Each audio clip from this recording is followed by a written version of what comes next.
Good morning, good evening, and to everyone else stuck in the middle, good afternoon as well. Today we have an informative video. Indeed, teacher Izen is back, so please everyone take a seat. We have a lesson today for scaling. This is a reboot, this is like scaling 2.0. We already had this video before the start of Shadowlands. So why are we reproposing this video at the start of a new expansion? Because this is the time where you might hear the most about this term. This is the time where players start thinking about which class to play, which role, which spec. They start, joining the communities, talking about the new talent builds and discussing the buffs and the nerfs and whatnot. And very often during this period, you might hear the term scaling. You might hear certain players talk about, oh yeah, this spec is very good at the start of an expansion because it's overloaded in stats, but then scales terribly. Or this spec had to be bailed out later into the expansion by borrowed powers because it scales like shit. But, what does this mean? Why are so many people talking about scaling, and what exactly does it do in the game, this scaling thing? And that is why I wanted to talk about it now. As we get close to the release of the expansion, we can try to clear up the air about this term, because I believe, as you will hear by the end of this video, it's going to be even more important in this expansion than in the previous one. So, in the simplest, absolutely easiest way possible to be understood, what scaling means is we give 10% more crit to every single spec in the game. Every single spec in the game has 10% more chance to crit. This is the default power increase. This is the same for everyone. Everyone gets this. Everyone benefits from this. It's the same. Scaling, when people mention good scaling, okay, good scaling means a spec is going to gain 10% more crit from that buff, but they will also gain something else. They will also gain something more. Where many other specs will get 10% crit and all they will do is having 10% more chance to crit, they will also gain something else. A good example, a classic example, is Rogue. Seal Fate, a talent from Assassination which is about to be moved in the general tree available to all rogues, which is very big change, especially for scaling, because this talent gives you an extra combo point whenever you crit, when you use your generators. This means that while every other spec in the game gets 10% crit, and all they gain is 10% more crit, the rogues are going to be gaining 10% crit and a chance to gain an extra combo point. That, in short, is good scaling.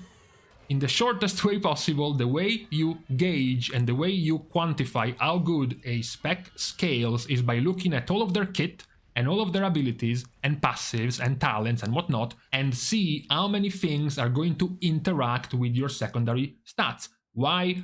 Because you're going to get them raised up as you go up in item level throughout an expansion. I gave you the example of Rogue with Seal Fate. I can take Mage as well. Critical Mass. 15% more chance to crit, and you gain 10% more crit from all sources. Again, same case as before. Every single spec in the game gains 10% crit, not the Mage. The Mage will gain 10% more value from that, and they will have a 15% higher base chance to crit. This means that the later they go into the expansion, the more value they will get from crit compared to other specs. Same goes for Elemental Shaman. Elemental Shaman doesn't gain more crit by default, but what they gain is harder hitting crits, which also means they gain more value from crit. You can also move on to Hunter, Beast Mastery Hunter. The more they crit with their auto attacks, the higher chance they have to proc a cooldown reset on Barb Shot. That's also synergy. This is even double synergy, because auto attack speed scales with haste. So, deeper you go into the expansion, the more haste you have, the faster you auto attack, the more chances you have to proc this, and the more crit you have, the more chances you have to proc this. This is a double scaling, a double dipping scaling ability for Beast Mastery Hunter, which is also a notoriously good scaling late game spec, Beast Mastery. So that is the default baseline, easiest possible to understand version of what, essentially, how good can your spec take your secondary stats and make something out of the passives, talents, and abilities you have to make them more valuable than what they are. If you give everyone 50% haste, and for everyone they get to be 50% faster in their casts, in their attacks, etc., etc., what can you gain more? Do you have something that synergizes more than this with haste? Just to put things in perspective and to give you an example of the power, not just in tooltips, but in the actual real-world occurrences, you have a rogue fighting in Sludge Fist, a 5-ish minute fight in Castonatria, and then a rogue fighting on Dosen, a 5-ish minute fight, all the way up in Sepulchre well over a year later. What happens is that during Sludge Fist, this rogue is generating 320 combo points in 5 minutes. During Dosen, this rogue is generating 450 combo points. It's generating 50% more than in Castonatria. The energy gap becomes even larger because during Sludge Fist, the rogue was generating 2,900 energy from his passive, while in Sepulchre it was generating 6,400, more than twice as much. Everything else will follow, like for example the fact that in Castonatria the rogue was using 53 finishers, 53 spenders in 5 minutes, while in Sepulchre it was using 90. All of this is affected by scaling, by gaining more than just the base raw stat increase. And this is a very good way to see the scaling effect on a spec like Rogue. You have Venomous Wounds, where you gain energy back when your dots are ticking. The more haste you have, the faster your dots will tick, which means the more haste you have, the more energy you're going to gain. So the more energy you generate, the more you have to use Mutilate. But the more Mutilates you use, because of Venom Rush, the more energy you get back to use even more Mutilates. And let's go back to the original tooltip we looked at, Seal Fate.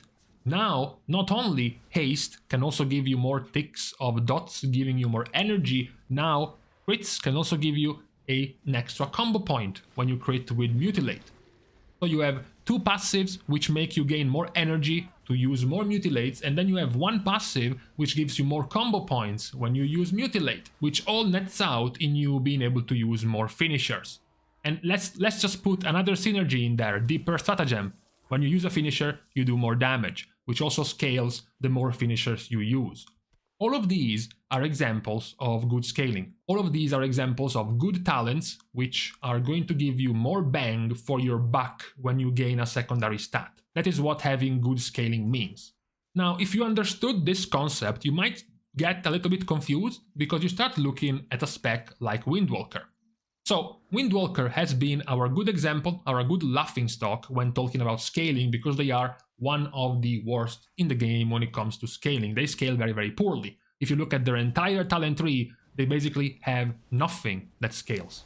Ironically, the only good scaling talent they have in Shadowlands is Spiritual Focus, which they simply cannot take because they have to take Whirling Dragon Punch in the same row. So Windwalker scales awfully, but they have been pretty meta, haven't they? They have been one of the premier picks in Mythic Plus for the last couple of seasons, and even before that they were doing just fine. They have not been particularly OP in the raid, but they can still certainly pull their own. They were supposed to not scale well. We have gotten into the end of the expansion, they are still doing more than fine. How is it? I thought I understood scaling. I thought scaling meant you get better the more stats you have, the deeper you go into an expansion. Correct, on all fronts. The problem is the doom of scaling, the arch enemy of scaling, which is borrowed powers.